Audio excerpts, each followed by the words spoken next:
Salam əziz dostlar və dəyərli izləyicilər.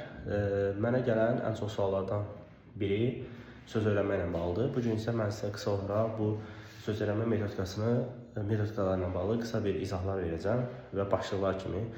Birinci, ən çox mənim özüm istifadə etdiyim təkrarlamaq və hər gün onu özümə soruşmaqdır. Bunu necə edirəm? Ümumiyyətlə, təkrarlama metodikasını mən oturub falan söz kimi təkrarlamıram. Bunu qısa olaraq belə bir şey edirəm. Açıram sözləri, onları hər gün öyrənəcəyim sözü məsələn səsləndirirəm. Məsələn, bunu fransız dilində daha çox eləmişəm. Səsləndirirəm və təkrarlama momentinə gələndə avtomatik hansı sözü təkrarlamıram. Çünki bütün səslərim özümdə qalır və səsləri dinləyə-dinləyə həmçində təkrar edirəm və öyrənirəm.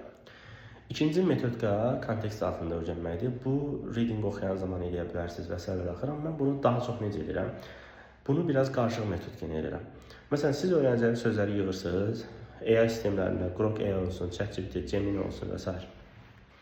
Bunu necə edirəm? Bunu başlayıram bu hissələri bir-bir, məsələn, öyrənəcəyim sözlər deyək ki, mövzu təhsildir.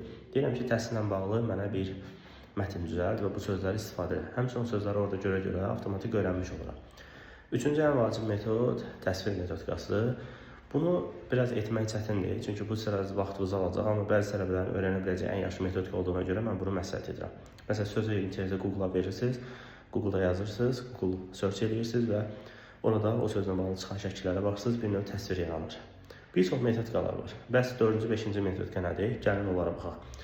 4-cü metodika mənim, necə deyirlər, ən sevdiyim metodika videolar izləyən zaman çıxartdığım söz ehtiyatıdır. Bu, deyə bilərsiniz ki, mənim bu da kontekst daxilindedir. Xeyr, bu daha fərqlidir.